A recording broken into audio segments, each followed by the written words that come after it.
నమస్తే, నేను Prem. Welcome to Khyathi connects. Andhra Pradesh రాజకీయాలంటేనే ఊహకందని ట్విస్టులు, సంచలనాలకు కేర్ ఆఫ్ అడ్రస్.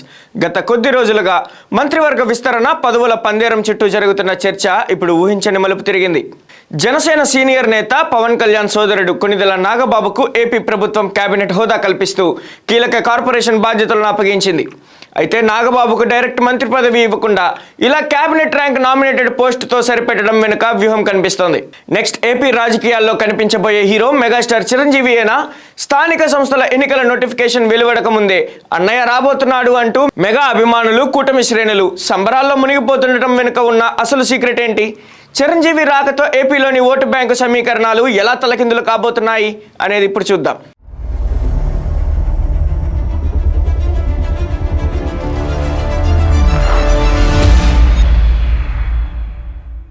కూటమి ప్రభుత్వం అధికారంలోకి వచ్చిన నాటి నుంచి నాగబాబుకు మంత్రి పదవి లేదా కీలకమైన రాజ్యసభ లేదా ఎమ్మెల్సీ పదవి దక్కుతుందని అంతా భావించారు.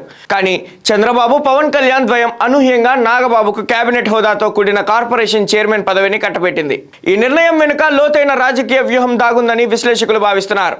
ఒకే కుటుంబం నుంచి పవన్ కళ్యాణ్ ఇప్పటికే ఉప ముఖ్యమంత్రిగా ఉండగా నాగబాబుకు కూడా నేరుగా మంత్రివర్గంలో చోటు కల్పిస్తే కుటుంబ పాలన అనే విమర్శలు వస్తాయని భావించారా? లేక అసలు సిసలైన మెగాస్టార్ చిరంజీవి కోసం ఒక భారీ స్థానాన్ని రిజర్వ్ చేసి ఉంచారా అన్న చర్చలు ఇప్పుడు జోరుగా సాగుతున్నాయి.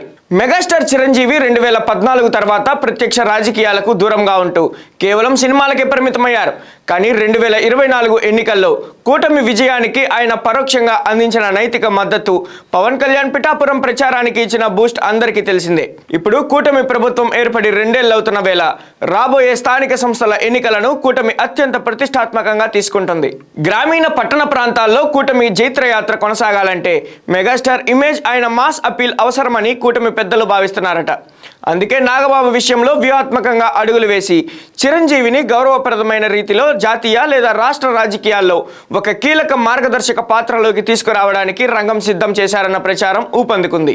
స్థానిక ఎన్నికల నోటిఫికేషన్ వెలువడేలోపే అన్నయ్య చిరంజీవి నుంచి ఒక కీలక ప్రకటన రాబోతుందన్న వార్తతో ఉభయ గోదావరి, ఉత్తరాంధ్ర, రాయలసీమ జిల్లాల్లోని మెగా అభిమాన సంఘాలు ఇప్పటికే అలర్ట్ అయ్యాయి. సోషల్ మీడియాలో అన్నయ్య వస్తున్నాడు, మెగా ఫోర్స్ మొదలైంది అంటూ పోస్టులు వెలువెత్తుతున్నాయి. పవన్ కళ్యాణ్కు మరింత రాజకీయ బలాన్ని చేకూర్చేందుకు, కూటమి ప్రభుత్వాన్ని మరింత పటిష్టం చేసేందుకు చిరంజీవి ప్రత్యక్షంగా కాకపోయినా ఒక పెద్ద దిక్కుగా కూటమి తరపున ప్రచార రంగంలోకి దిగుతారా, లేక రాజ్యసభ ద్వారా జాతీయ స్థాయిలో చక్రం తిప్పుతారా అన్నది సర్వత్రా ఆసక్తి రేపుతుంది. ఒకవేళ మెగాస్టార్ చిరంజీవి గనుక ఏ రూపంలోనైనా రాజకీయ క్షేత్రంలో అడుగు పెడితే అది ప్రతిపక్ష వైఎస్ఆర్సీపీకి పెద్ద ఎదురు దెబ్బగా మారే అవకాశం ఉందని రాజకీయ విశ్లేషకులు హెచ్చరిస్తున్నారు. కాపు సామాజిక వర్గంతో పాటు రాష్ట్ర వ్యాప్తంగా అన్ని వర్గాల్లో ఉన్న చిరంజీవి అభిమానగణం కూటమి వైపు మరింత దృఢంగా నిలబడే ఛాన్స్ ఉంది.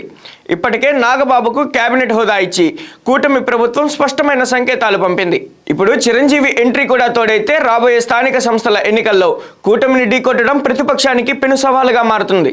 చూశారుగా, నాగబాబుకు ఇచ్చిన ఈ కేబినెట్ హోదా నామినేటెడ్ పోస్ట్ వెనుక మెగాస్టార్ రీఎంట్రీకి వేసిన రెడ్ కార్పెట్ దాగుందా? స్థానిక ఎన్నికల నోటిఫికేషన్కు ముందే ఆ మెగా ప్రకటన రాబోతుందా? చిరంజీవి అడుగులతో ఏపీ రాజకీయాల్లో ఇంకెన్ని మార్పులు రాబోతున్నాయి? ఈ ప్రశ్నలన్నింటికీ సమాధానం దొరకాలంటే మరికొద్ది రోజులు వేచి చూడాల్సిందే.